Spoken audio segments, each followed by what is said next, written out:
Hare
This morning we're reading from Srimad Bhagavatam, first canto, 8th chapter, teachings by Queen Kunti, text 42. Om Namo Bhagavate Vasudevaya.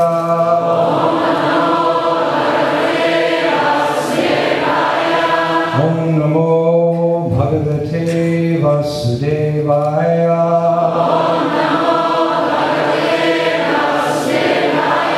Om Namo Bhagavate Vasudevaya.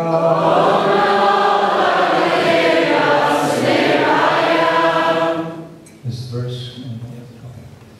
Tvai Nanya Vishaya Matir Madhu Pate Shakrit Ratim Udvahatad Adha Gangavodam Danvati Tvai me nanya vishaya Matir Marupate Shakrit Ratim Udvahatad Adha Gange Vogam Danvati Tvai me nanya vishaya Matir Marupate Shakrit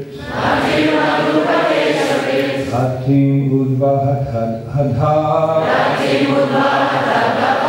Gange Vogam Danvati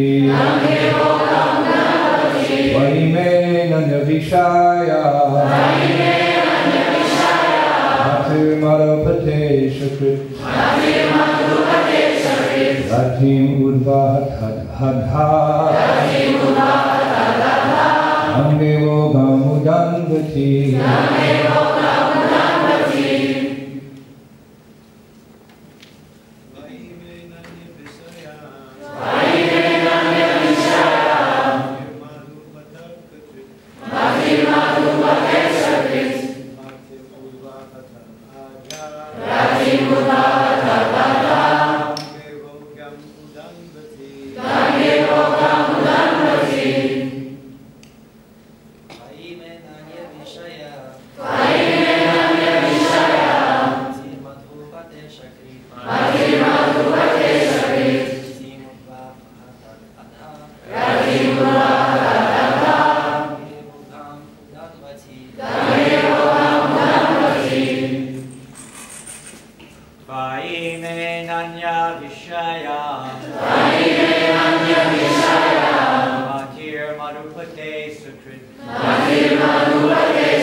Unto you, may my Ananya Vishaya, unalloyed, Mati, attention, Marupate, O Lord of Madhu, Ashakrit, continuously, Ratim, attraction, Udvahatat, may overflow. Adha, directly. Ganga, Ganges, Eva, like, Bhogam, flows, Udangati, down to the sea. Translation and purport by His Divine Grace. O Lord of Madhu, as the Ganges river flows to the sea without hindrance, let my attraction be constantly drawn to you without being diverted to anyone else. Purport. Perfection of pure devotional service is attained when all attention is diverted towards the transcendental loving service of the Lord. To cut off the tie of all other affections does not mean complete negation of the finer elements like affection for someone else. This is not possible. A living being, whoever he may be, must have this feeling of affection for others because this is a symptom of life. The symptoms of life, such as desire, anger, hankerings, feelings of attraction, etc., cannot be annihilated. Only the objective has to be changed. Desire cannot be negated, but in devotional service the desire is changed only for the service of the Lord in place of desire for sense gratification. The so-called affection for family, society, country, etc. consists of different phases of sense gratification. When this desire is changed for the satisfaction of the Lord, it is called devotional service. In the Bhagavad Gita we can see that Arjuna desired not to fight with his brothers and relations, just to satisfy his own personal desires. But when he heard the message of the Lord, Srimad Bhagavad Gita, he changed his decision and served the Lord. And for his doing so, he became famous, a famous devotee of the Lord. For it is declared in all the scriptures that Arjuna attained spiritual perfection by devotional service to the Lord and friendship. The fighting was there, friendship was there, Arjuna was there, and Krishna was there. But Arjuna became a different person by dint of devotional service. Therefore, the prayers of Kunti also indicate the same categorical changes in activities. Srimati Kunti wanted to serve the Lord without diversion, and that was her prayer. This unalloyed devotion is the ultimate goal of life. Our attention is usually diverted to the service of something which is non-godly or not in the program of the Lord. When the program is changed into the service of the Lord, that is to say, when the senses are purified in relation to service to the Lord, it is called pure devotional service. Srimati Kunti Devi wanted that perfection and prayed for it from the Lord. Om Agyantimanandasya Ganam Gena Shalakaya Chaksunimiritam Janatasmai Sigurame Namaha Sri Chaitanya Mano Vishnam Shlakitam Janabhutale Shwayam Rupakadamayam Dadanti Shvapadantikam Jai Shri Krishna Chaitanya Prabhu Nityananda Shri Advaita Gadadhar Shivasati Gaura Bhaktivinoda Hare Krishna, Krishna Krishna, Hare Hare, Hare Rama, Rama Rama, Hare Hare. Vanchakalpatarubhyasya Kripasindabrayasya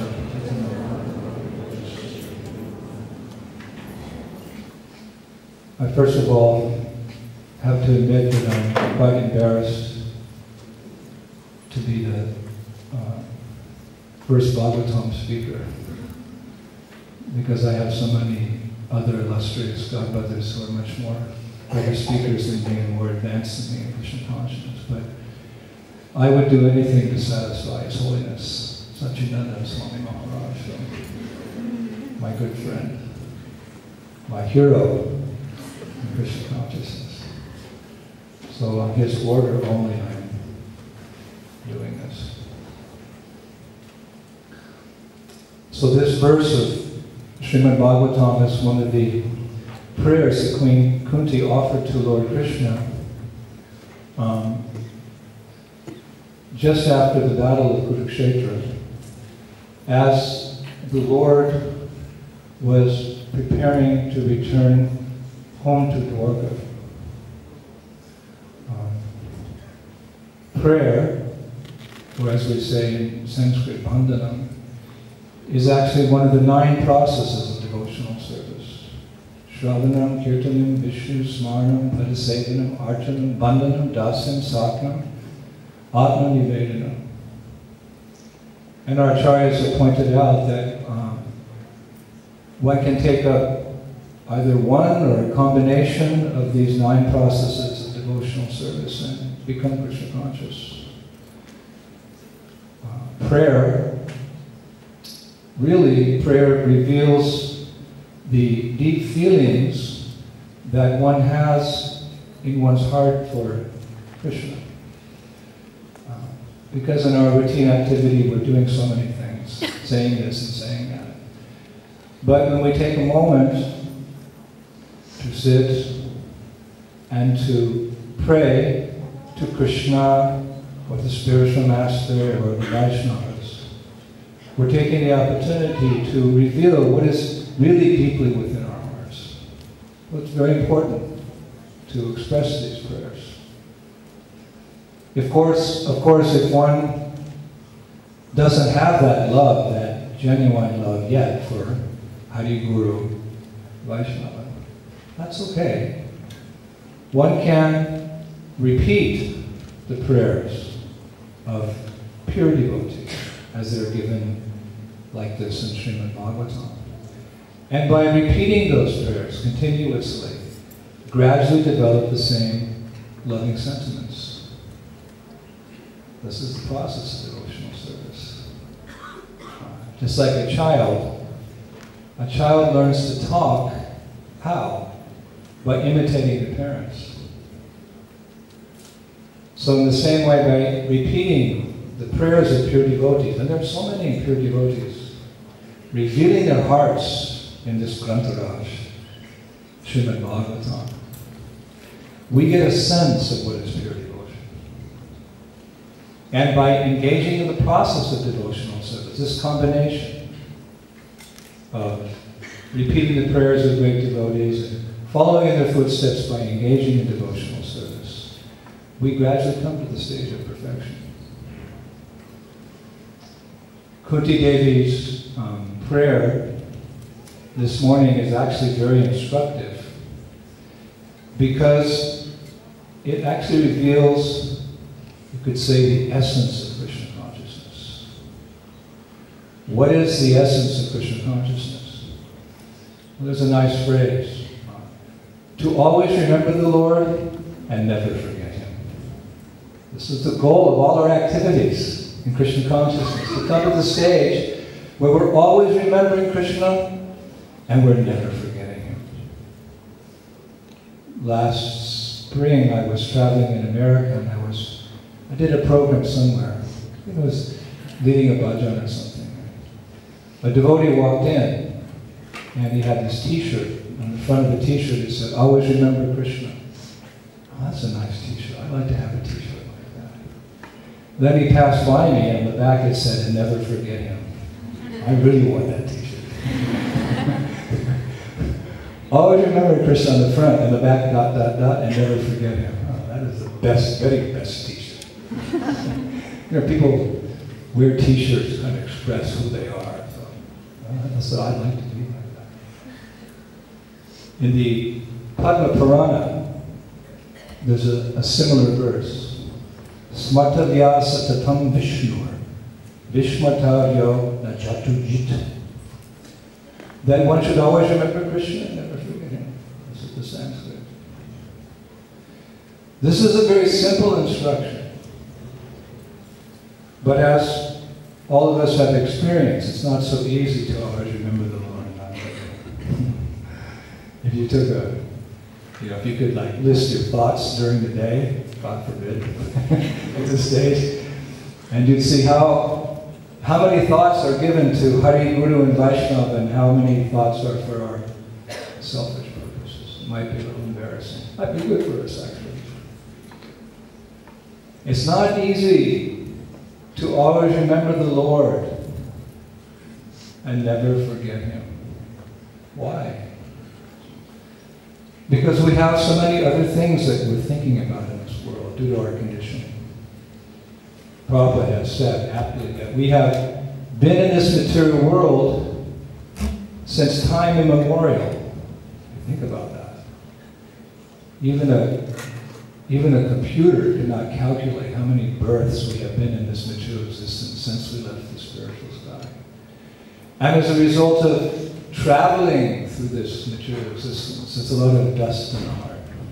It's like we've all traveled a long distance to come to this momentous event, the Kirtan Mela. And when we came, we had to take shower first thing because, you know, when you travel, you get dirty out there, traveling on the trains and the planes and the buses. And I saw some devotees walking in, like a real pilgrim walking into the festival.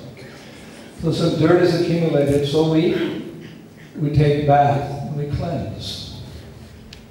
Then we come into the temple of the Lord and we cleanse our hearts by chanting Hare Krishna, Hare Krishna, Krishna Krishna, Hare Hare, Hare Rama, Rama Rama, Hare Hare. But traveling means some dirt will accumulate. So due to our long association with this material energy in the form of ignorance, passion, and even mundane goodness, there's some dust in the hearts and dirt. So we, as a result of that, there's lots of memories we have. Lots of things we like to talk about in this world that we should try not to talk about in this world. And this is the problem. We would like to always remember Krishna, never forgetting it, but there's so many other subjects, topics on our mind. As we hear in the first canto of Srimad Bhagavatam, this verse may be more pertinent to us. Shota yadhi rajendra nrinam shanti sahasrasha apasyatam atmatatvam griheshu griha medinam. Those who are materially engrossed, being blind to the knowledge of ultimate truth, have many subjects for hearing in human society, O Emperor. Nevertheless, all of us want to come to the stage of always remembering Krishna. And Queen Kunti very kindly, very mercifully, gives us a hint how to always remember Krishna. This is the mercy of great devotees. They're always ready to share their realizations with others. They're not miserly. A person who's successful in material life, out of fear, he's very miserly. But a devotee has no fear. He knows Krishna. The mercy of Krishna is unlimited. So he's willing to share any realization he has about Krishna. He's willing to share anything he knows about Krishna with anyone who's willing to hear. This is Vaishnava. So Queen Kunti, she's a very exalted devotee. The wife of Pandu, the mother of 3 of the Pandavas, the aunt of Lord Krishna. She's such an exalted devotee. She wants to share, so she gives us a hint. Oh, you want to remember Krishna? She uses the word Ananya Vishaya. If you want to remember Krishna, the secret is to remember Krishna with love. This is the key to always remembering the Lord, to love Him. There's actually 2 ways to always remember someone. If you love them, and if you hate them. Kamsa is an example our acharyas give of someone who always remembered Krishna out of hate or out of fear. He once heard an oracle from the sky. "You fool, Kamsa!" What? Yes, you! Don't you know that the 8th child of your sister will be your death? You know, we just had the Janmashtami celebration, so this may have come up. So he was always thinking, when is Vishnu will come? In fact, he was so absorbed in Vishnu, he was so absorbed in Krishna, that even in his sleep he was thinking of Krishna. Even in his sleep. Because what you do during the day, Prabhupada said you often dream about at night, or you make a certain combination of events. It comes out kind of funny sometimes in your dreams. So because he was thinking, when is this Vishnu coming? Is he here? Is he there? Where is he? And then at nighttime he was also dreaming of Krishna. So he was always thinking of Krishna, never forgetting him. He was Krishna conscious. However, Sri Rupa Goswami has very kindly refined the understanding that real Krishna consciousness means to think of Krishna all the time, but favorably. Anyavilasita sunyam jnana karma anarvitam anukalena krishnanu shiranam bhaktir uttama. This is a very important verse for Gaudiya Vaishnavas. When first-class devotional service develops, one is devoid of all material desires, impersonal knowledge and fruit of action. The devotee serves Krishna favorably as Krishna desires. That's devotional service. So was Kamsa serving Krishna favorably as he desired? No. Because he was so fearful of his own death by the 8th child of Devaki, every day he was sending a different demon to Braj. We hear of the principal demons in the Krishna book, Srimad Bhagavatam. But actually Acharyas have pointed out that every day Kamsa was sending a demon. It was part of the Leela, actually, part of the pastimes. Because Krishna with his cowherd boyfriends, you know, boys will be boys. Oh, they like the wrestling pastimes and the swimming pastimes and the joking pastimes. And every day, just before lunch, the demon would arrive, whoever it may have been, in some particular form suitable to the pastime. And inevitably Krishna would kill the demon, or Balaram would kill the demon, or Krishna Balaram would kill the demon, and the boys would be, oh, yahoo! Our Krishna is so strong, our Krishna is so powerful, he killed it. And this would be the subject matter when they sat down to have lunch together. The boys would talk. Did you see how powerful Krishna is? They were so proud of Krishna. There's pride in devotional service, but the devotee is proud because Krishna is his Lord. Material pride means I'm proud of myself. Spiritual pride means I'm proud of the devotees of the Lord. I'm proud of my spiritual master. I'm proud that Krishna is God. It's my God. So this was Kamsa. So afraid. He was sending every day. The demon never came back. And every day he was sending, and gradually his army of demons was diminished. But not like that. To think of Krishna favorably. How can I serve Krishna? What can I do to please the Lord? Because I am His servant. God is very great and I am very small.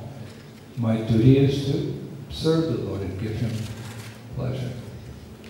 So again, Queen Kunti is an excellent example of always remembering Krishna favorably. How can we ascertain that? Well, because her love for Krishna never wavered, it never faltered, even in difficult times, even in calamity. Janaka Pandit says, Nitya Shastra, test a servant in the discharge of his duty, test a relative in difficulty, test a friend in adversity, and test a wife in misfortune when you have no money to pay the bills and buy her trinkets and so forth. So Kunti is a relative of Krishna, and in times of difficulty, her love for the Lord proved unconditional. She and her 5 sons, because she had 3 and then she had 2 because Madhuri left, so she was taking care of 5. Her and her sons underwent so many trials and so many tribulations. They're listed actually in Srimad Bhagavatam. Nevertheless, they never deviated in their devotion to the Lord. Rather, as a result of those difficulties, their devotion to the Lord and their dependence on the Lord only increased. This is called the fire of ordeal. The example has been given that the more you melt gold in fire, the more beautiful and pure it becomes. When you take gold from the earth, it's actually not very attractive. When I was a boy, we lived in California, and nearby we had the Sierra Nevada mountains, and that was where, in the 1800s, gold was discovered. There's gold in them Dar hills, they used to say. So a lot of gold, it was all mined by the miners, and in those days they had their pans, and these big machines. So me and my friends, we would sometimes go up to those abandoned gold mines and places, and there was still some remnants there. We would take our pans and we would go to the river, and you take the silt of the river, and then there's a way that you separate the silt from the little specks and sometimes nuggets of gold. Yeah. Sometimes we were just kids, we would find little nuggets of gold there. But when we first went, I was very surprised because the nuggets didn't look like gold. They looked kind of like a dirty, coppery color or something. But then we learned to take it to the goldsmith in town, and he would melt it for us. And then he'd give it back to us for a small price, and it looked like a gold nugget. It was really attractive. And after several months, we'd have a few $100s for, our bicycles or whatever, fixing and repairing. But I remember the gold was not so attractive in the beginning. It had to be melted down. So sometimes our devotion for the Lord is tested by the Lord. We go through some difficulties. Maya may test us to see if we're really sincere. And if we say no to Maya and yes to Krishna, then our devotion becomes more pure, it becomes manifest. And sometimes we have to go through some difficulties in life, because this is a world of duality, yes and no, black and white, up and down, happiness and distress. We may, as devotees, have to experience even some calamities in life. But if we use those calamities to take shelter of Krishna, then our devotion for the Lord becomes more pure. The fire of ordeal. The opposite is true of non-devotees. We know that when there's some difficulty, they take shelter of the material energy in the form of intoxication, illicit sex, gambling. But not a devotee. There's some difficulty. He calls out to Krishna. Of course, sometimes a neophyte devotee whose devotion to the Lord and knowledge of the Lord is not very strong, sometimes, unfortunately, a neophyte devotee may succumb to taking shelter of the material energy as well when confronted with some ordeal. But this is not very good, so therefore we have examples of what to do. Example is higher than precept. Well, in Krishna consciousness, we consider both the example and the precept, the philosophy and the devotee who exemplifies the philosophy, to be important. Like we have the Bhagavad and we have the person Bhagavad. We have Srimad Bhagavatam. But who would know how to practice the life of the devotee, Srimad Bhagavatam, unless we have the devotee to show us the way, Srimad Bhagavad. How to live the Bhagavad. So we have both. So we know that when Maya tempts us, we should take shelter of Krishna. But just how to do it, we have examples like Kunti, who showed by her life how to turn misfortune into fortune, how to turn tragedy into a real blessing.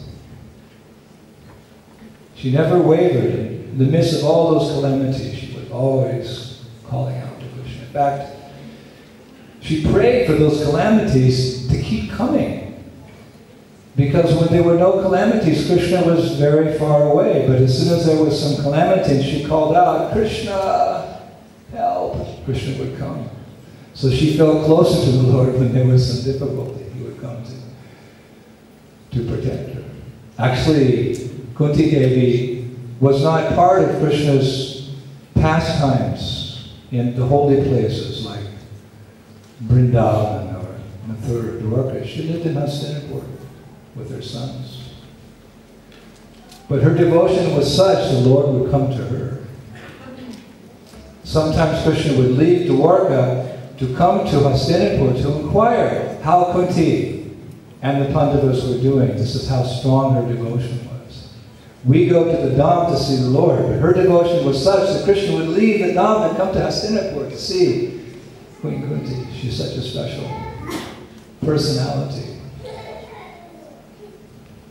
More evidence of her unalloyed devotion is given in Srila Sanatana Goswami's Srimad Bhagavatam. There, Sanatana Goswami recounts how on one occasion in Mathura, Krishna asked Akrura to go see Kunti and the Pandavas in Hastinapur in order to see how they were handling the harassment of Duryodhana. So when Akrura went to Hastinapur, he met with Kunti. And Srila Sanatana Goswami says the very first words Kunti heard from Akrura were about Krishna. And as soon as she heard Krishna's name, as soon as she heard the name Krishna, ecstatic symptoms of love of God began to manifest on her body. Does that happen to us when we hear or chant the holy names of the Lord? Hare Krishna, Hare Krishna, Krishna Krishna, Hare Hare, Hare Rama, Hare Rama, Rama Rama, Hare Hare. Actually, Srila Vishwanath Chakravarti Thakur has pointed out that if upon chanting the holy names of the Lord, one or more of the ecstatic symptoms of love of Godhead don't manifest in one's heart or in one's body, this means that one is still guilty of committing one or more of the 10 offenses to the holy names of the Lord. We read the 10 offenses regularly, and we think, yes, oh no, I'm not doing that, I'm not doing that, I'm not doing that, I'm not doing that, I'm not doing that. So then, chant Hare Krishna and do some symbols, no? So it means that the offenses are the obstacles to the Sudhanam, pure chanting of the holy name. So we have to listen very carefully every morning. We repeat. We have to be mechanical in repeating the 10 offenses. We want to listen very carefully. How is this applied to me? Is my behavior somewhat offensive, and therefore when I chant I don't feel the result of Shuddhanam, or pure chanting? I have to be very, very, very careful. Kunti, however, being a pure devotee, whenever she would just hear the name Krishna, and so this was difficult sometimes for a pure devotee to hide their devotional symptoms. Although they hide these things because they don't want some cheap adoration from the public. They don't want to be followed because they're showing some ecstatic symptoms of Godhead. They want to be followed for the message that they are giving the general mass of people. But sometimes, like Jesus said, my cup runneth over with love. And sometimes we saw on very rare occasions, Srila Prabhupada would also become ecstatic in Krishna consciousness. One time Prabhupada was in Mayapur, Prabhupada was welcoming the devotees from all over the world to our Mayapur project. It was just in the pioneer stage. It went from nothing, just a bare field of whatever was there, wheat or something, to a beautiful temple that was manifesting according to the vision of Srila Bhaktivinoda Thakur. Prabhupada envisioned it as the world headquarters of International Society for Krishna Consciousness. And the prophecy of Bhaktivinoda Thakur was taking place that one day devotees from all over the world, from Germany, from France, from Russia, from Japan, would come together and along with their Bengali compatriots would chant, Jai Sachinandan, Jai Sachinandan, Jai Sachinandan, Whoa Hari! Prabhupada was seeing this was actually happening as a result of his humble efforts to spread Krishna consciousness all over the world as a humble servant of this prediction, this prophecy of Bhaktivinoda Thakur, and as he was speaking, Prabhupada just broke down. He couldn't speak anymore. He was shaking and crying. I remember just everyone became silent. No one knew what to do. We'd never seen this before in our spiritual master. He was experiencing this ecstatic emotions of seeing the Sankirtan movement spread all over the world. And it went on for a long time, and then one devotee took the mridanga and started chanting, Namo Vishnu Padaya Krishna Prasthaya Bhutale Srimate Bhakti Vedanta Sampavasaya. And he continued his song. So sometimes they hide because these great devotees want to be followed for the important message and example they're giving in Krishna consciousness. The devotion may be misunderstood. So they keep it gupta, they keep their devotion hidden like this. But sometimes it just bursts forward. This is a very exalted stage of devotional service, not to be imitated. But if it is there, the great devotees, we worship their devotion to Krishna. We can't imitate them, but we can follow their instructions and hope one day to achieve such an exalted state. Srila Sanatana Goswami also points out that the complaints that Kunti had about the troubles they were undergoing and the anxieties that she expressed in her prayers in this 8th chapter of the 1st canto did not arise from a materially contaminated consciousness, but they were her own special symptoms of ecstasy. So in conclusion, she loved the Lord both in happiness and distress. And that smarana, constant remembrance, is what we see in all pure devotees of the Lord. Shravanam, Kirtanam, Vishnu Smaranam.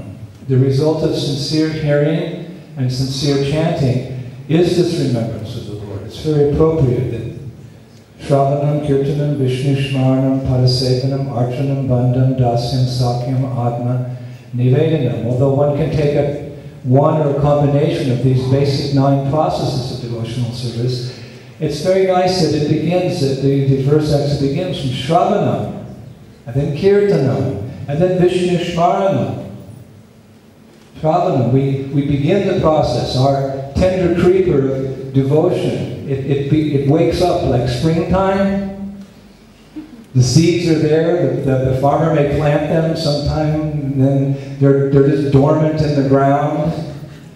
They don't manifest, but then comes spring. Krishna says, of seasons I am flower-bearing spring. The springtime comes, and by nature's way, the earth becomes warm, the rains come, and that little seed, which was dormant, not doing it, poof, it starts to grow. And in Denmark, you get tulips and things like this, and then gradually here in this part of Europe, the flowers come like that. So this Bhakti-Lat Bij, the seed of Krishna consciousness, is there in everyone's heart. Everyone, all of us have that seed, but it's just dormant because we haven't attended to it for many winters, for many lifetimes. Since time immemorial, we haven't watered the seed of devotion, so what do you expect? It's just there. But in the springtime of our life, sometimes a Harinam party passes by. Hare Krishna, Krishna Krishna, Hare Hare, Hare Rama, Rama Rama, Hare Hare, Hare Krishna, Krishna Krishna, Hare Hare, Hare Rama, Rama. It's something, a change of heart. We don't know what's happening, and that little seed begins to sprout. I wrote in a recent diary chapter how at our festival in Poland, part of our festival is there's a lecture, I give a 20-minute lecture or something. It's very basic, introduction to Krishna consciousness, and I stress the importance of the Bhagavad Gita, encourage people before the festival's over to go to the book tent and buy a Gita, Because everything I've said is coming from this book. So if you've appreciated anything that I've said today, then buy the book. This is the most important thing. With the commentaries by my spiritual master, Srimad Bhagavatam. So inevitably, people buy.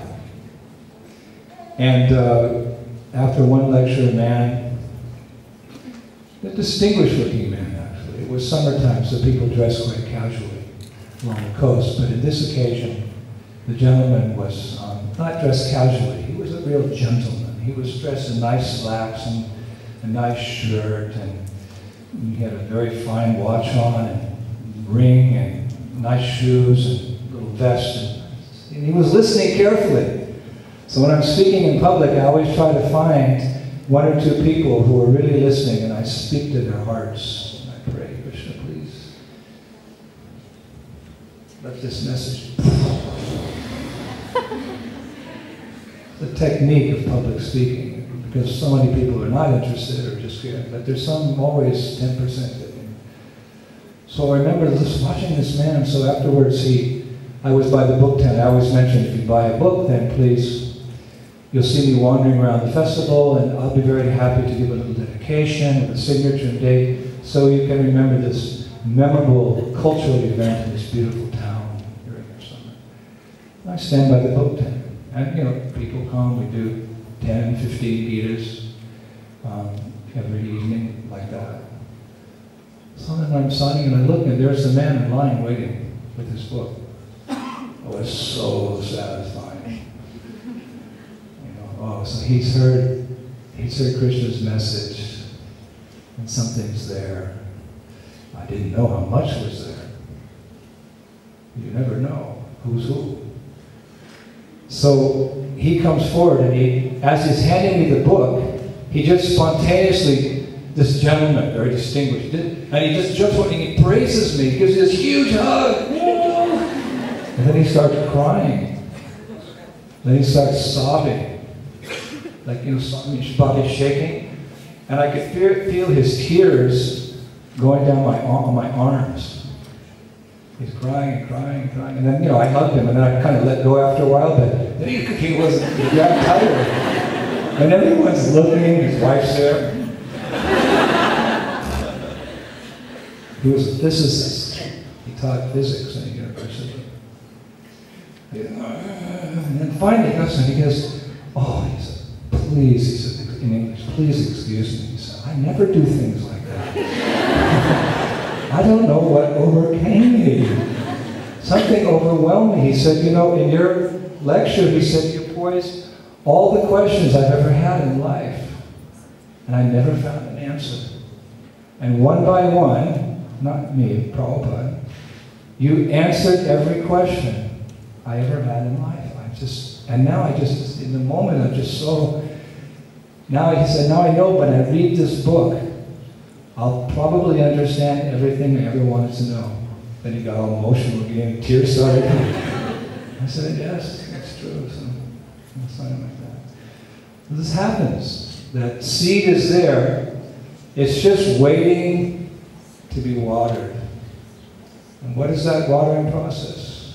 Hare Krishna, Krishna Krishna, Hare Hare, Hare Rama, Rama, Hare. And that we hear from the Vaishnavas, from the devotees of the Lord. So that devotion is marked here in the personality of Queen Kunti. And that smaranam, that constant remembrance of the Lord, we see that in all pure devotees. One time Prabhupada said in Paris, I remember, he said, there was never a time I ever forgot the lotus feet of Radha Krishna. I thought, wow, that's like, wow. Because you know, we heard about schooling and education and all that and this, and actually he did this.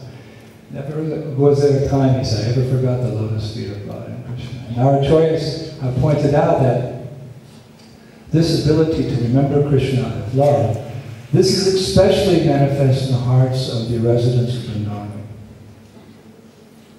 And particularly the maidservants of Krishna in Vrindavan.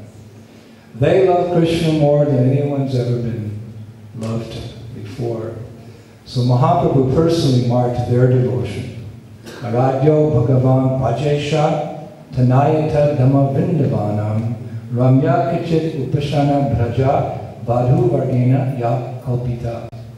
This is a verse you might find on the tongue of every Gaudiya Vaishnava preacher. That Krishna, the son of the king of Braja, he's the most worshipable person of all. And the most worshipable place is where Krishna lives, in Vrindavan. And the topmost method of worshiping him is the mood and the love exhibited by the residents of Vrindavan, especially by his girlfriends. Prabhupada said that the gopis' love for Krishna is very deep like the ocean. And actually it's very difficult for neophyte devotees like us to understand.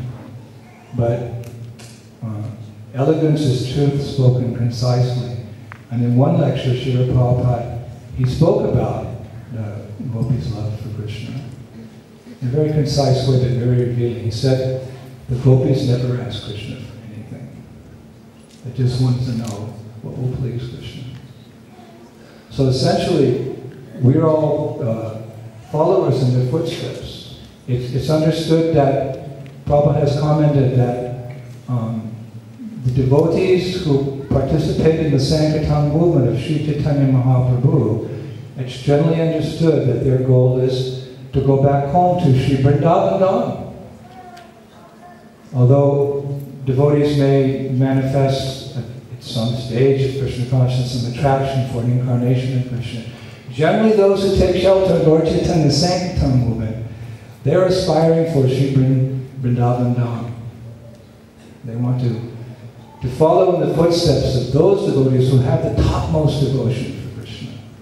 To always remember Krishna and never forget him in an ecstatic mood of love, which is best portrayed by the Brajavasis.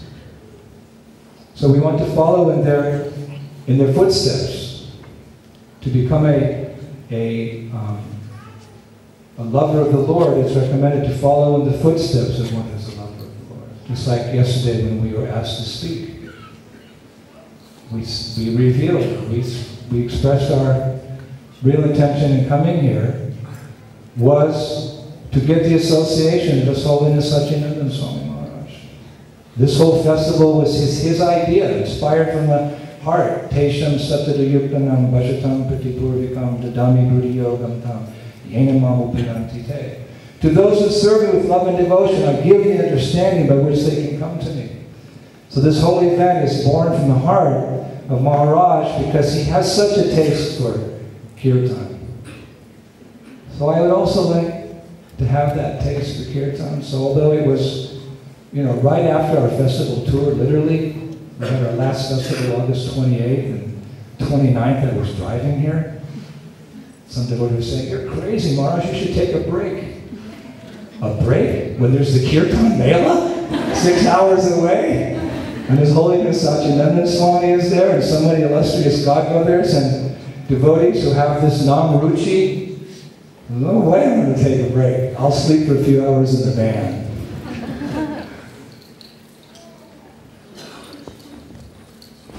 Devotional service is something Bhaktivinoda Thakur said, it's imbibed, very nice word. Devotional service is imbibed from another devotee. It's something mystical. You can't put logic and reasoning on it. You can't put your finger on it. How do you get bhakti? You get bhakti by the mercy of a devotee who has bhakti. So if that devotee is somewhere, you must go and take shelter of that devotee and pray for his mercy and get that impression of Krishna consciousness. Actually, it's more favorable to get Krishna consciousness, more favorable to associate with the devotee of the Lord than the Lord Himself. We're all His followers. We all have this association because we are carrying on His mission here within this world. The mission of Srila Prabhupada to spread the chanting of Hare Krishna all over the world was very dear to him. He gave his life and soul to follow the instructions of the spiritual master to preach this culture in the English-speaking language. Every fiber of Prabhupada's body was dedicated to the missionary activities of Krishna consciousness. It was so dear to him. He took the instruction of the spiritual masters, his very life and soul. And therefore, anyone who assists Srila Prabhupada in such a difficult mission, Prabhupada told me one time, he asked me, so Indradyumna, how was the Harinam today? And I said, oh, it was hard, you know. And it was hard. There were some demons on the streets of Paris, and they were throwing some garbage at us, saying that. I said, Prabhupada, it was hard. Prabhupada said, when did I ever say preaching is easy? You didn't. I said, preaching is difficult. But if we assist him, just think, if we assist him in that difficult mission, satisfying the instruction of his spiritual master, how dear we become to Srila Prabhupada. What is his mission? The mission of his Guru Maharaj. What is the mission of his Guru Maharaj? All our acharyas. That is Mahaprabhu's mission. Pita bhana dhari tabi kaila pravartana prema bhakti dila loke lana bhakti gana. Kaviraj Goswami says, in the age of Kali, Lord Krishna assumes a golden color and accompanied by his personal associates introduces Harinam Sankirtan. Key. The chanting of the Hare Krishna Maha Mantra. By this process, he delivers love of Krishna to the general populace. So this was Mahaprabhu's movement. Prior to the appearance of Mahaprabhu, the devotees were chanting in seclusion, in the groves of Mayapur and Vrindavan. Mahaprabhu appeared and appealed to all those Vaishnavas, all the Vaishnavas to come, to gather together in public and chant very loudly, Hare Krishna, Krishna Krishna, Hare Hare, Hare Rama, Rama Rama, Hare Hare. That is the Yuga Dharma. Chanting Hare Krishna is always beneficial. Even if one chants, he mimics the devotees. Oh, the Hare Krishnas are coming. Oh, the holy name is so kind that by saying it, he gets some benefit. The other day on the beach, we went past a group of school children. We were chanting, and one boy said, Mommy, Mommy, the Rama Ramas are here. I said, Mommy, the Rama Ramas are here. I said, I've heard the Hare Krishnas. In Australia, the Haris, never heard the Rama Ramas. And he kept saying, Mommy, the Rama Ramas. I said, keep singing it, boy, keep singing it. Anyway, but it's a science, it can be refined. Just like japa is so effective in purifying the heart and awakening love for Krishna. That Krishna says in the Gita, of sacrifices, I am the chanting of the holy names. And then Kirtan, when we come together as an assembly of devotees, is very potent. We noted yesterday, Maharaj also noted yesterday. 3 times something sinks in, so 3rd time. Then in Bhakti Sandarbha, Srila Jiva Goswami comments that congregational chanting, means the congregation of devotees, is so powerful that sometimes even a neophyte devotee may experience temporarily some ecstatic symptoms. But going out into the public with the people who are in total ignorance and engaged in sinful activities, and to some degree some may even be demoniac, and loudly chanting Hare Krishna, that is especially a good way to serve the holy name. One time in Paris we were chanting on the street, and Prabhupada was at the temple, and it was the same visit actually a few days later, and we were having Kirtan, and one lady came in front of the Kirtan party, and she just put her fingers in her ears and stuck her tongue out. And she was chanting for a long time. My good friend Lochananda Prabhu was looking at guys playing Madanga, and we looked at each other. So we came back, and then, Prabhupada said, he wanted to see the Harinam party. We came in. This time I didn't make any mistakes. So I said, how was it going? Oh, it's very nice, Prabhupada. But Prabhupada, there was one lady, she was standing there, and she had her fingers in her ears during the Harinam. Prabhupada said, what did you do? what did I do? What did you do? I just kept playing Redundant Prabhupada. No! You should have gone up to her and pulled her fingers from her ears and chanted, Hare Krishna, Hare Krishna, Krishna Krishna, Hare Hare, Hare Rama, into her ears. So I said, okay, Prabhupada, I'll do that next time. Every now and then. So just like there's a principle that the potency of the holy Dham increases as they evolve into rasa, like Dwarka is perfect. Vrindavan is, because of the nature of the rasa, more perfect. And Vrindavan is most perfect. So in the same way, japa is perfect. It's the perfect activity. You sit and remember the japa seminars and give our whole heart to the chanting. But coming together like this, on the request of His Holiness Indradyumna Swami, and all chanting very loudly for 12 hours a day with the great kirtaneers, that is very nice. But Maharaj is such an intelligent devotee. Krishna inspires him in so many ways, and thus he inspires all of us. The perfect conclusion to this Mela is the Ratha Yatra in the big city nearby on Saturday. That's brilliant, Maharaj. Brilliant. You really do have such a nice understanding of the holy name, and therefore I've come to get your association as much as I can. So why it is so important to go out? Because the holy name is very merciful. Srinam Prabhu, he's a person.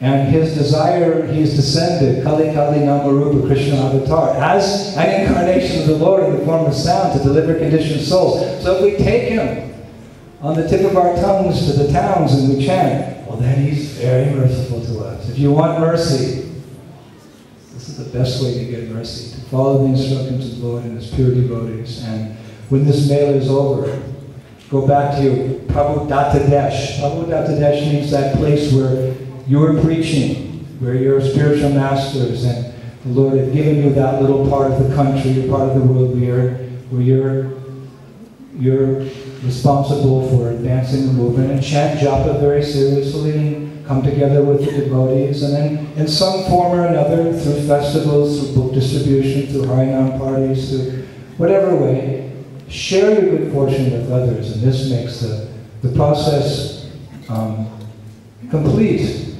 And then by the Lord's mercy, we may also come to some stage of Krishna consciousness, following the footsteps of these great devotees, all who have the desire to spread Krishna consciousness all over the world.